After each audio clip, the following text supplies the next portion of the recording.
Hermanos, buenas tardes. Dios les bendiga. Eh, Ante todo, quiero presentarme. Mi nombre es Carlos Abogal y estoy utilizando en este momento el canal de YouTube para llegar a todos y cada uno de ustedes. Espero que este canal sea de bendición para todos nosotros. El tema que voy a tocar concierne con el libro del Apocalipsis, es decir, vamos a ver el libro del Apocalipsis. Y tengo que empezar diciéndoles que el libro del Apocalipsis recibe tres nombres: Apocalipsis, Revelación y Escatología o escatológico. Apocalipsis y Revelación es exactamente lo mismo, es decir, Apocalipsis quiere decir revelación. Y el estudio escatológico o la escatología como tal es una palabra que se deriva del griego que se llama eschatés. Esta palabra traduce último o final y realmente hace referencia a la teología y a la filosofía que estudia el destino final del hombre y estudia el destino final del universo. Y esto incluye una serie de temas muy interesantes como son la muerte, como es el juicio, el cielo, el infierno, el fin de los tiempos. Además también habla de la existencia de la vida después de la muerte.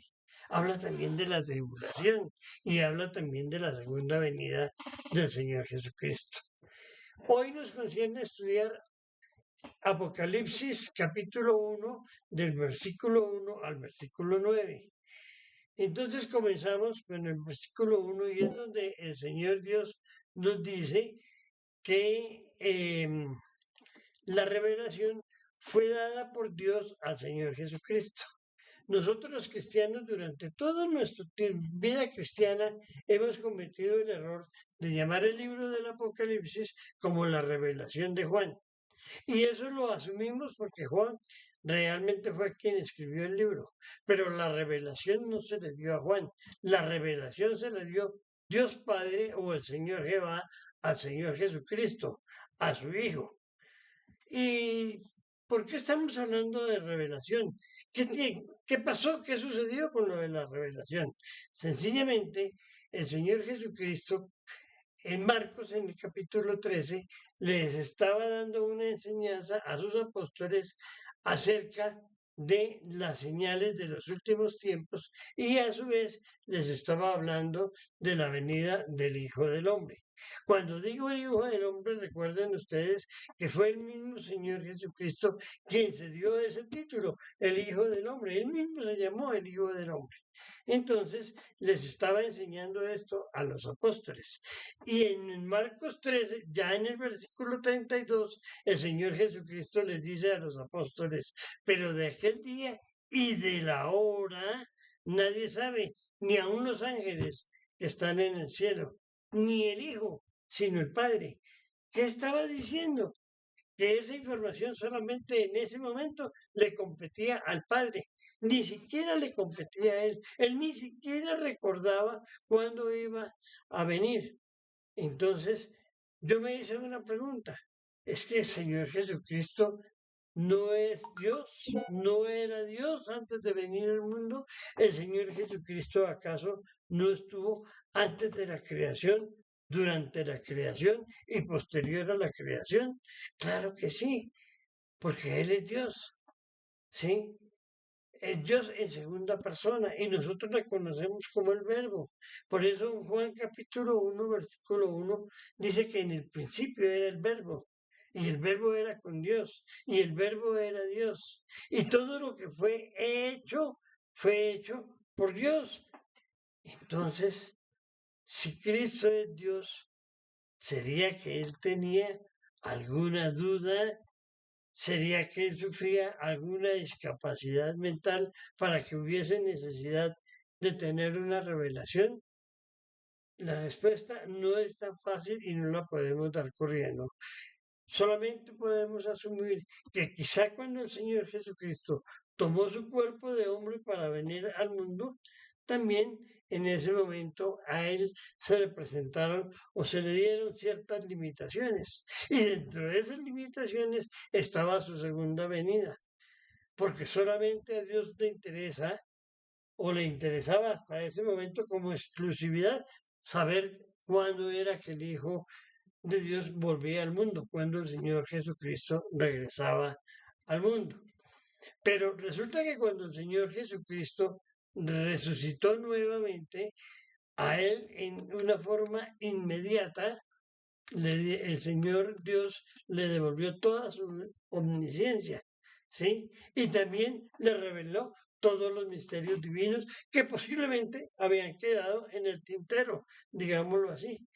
Y entonces es de esta manera como Dios, a partir de ese instante, le revela al Señor Jesucristo. Y ya ustedes saben que por medio del ángel, Él le revela a Juan y Juan se lo revela a la iglesia y la iglesia a nosotros. Ahora viene otra pregunta. Ahora viene otra pregunta. ¿Por qué el Señor Jesucristo escogió a Juan? Eso lo vemos en el capítulo 1, versículo 2. ¿Por qué escogió a Juan? Porque recuerden ustedes que el Señor Jesucristo tenía 12 apóstoles. ¿Por qué escogió a Juan? Solamente hay 3 razones, de las cuales en este instante les voy a aclarar 2. La otra la dejamos para más adelantito. Resulta que de los 12 apóstoles el único que quedaba vivo era Juan. Y ustedes recordarán que Juan en ese momento estaba en la isla de Patmos. Él estaba allí. Y entonces era el único apóstol, no había más.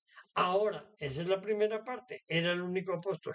La segunda, ¿qué tiene que ver ese apóstol con la revelación? ¿Por qué a él se le da la revelación?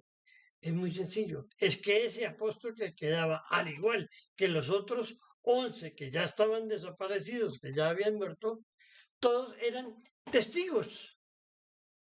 Y la palabra testigo implica algunas cosas muy importantes. Es decir, un testigo tiene que ver, un testigo tiene que oír para poder atestiguar.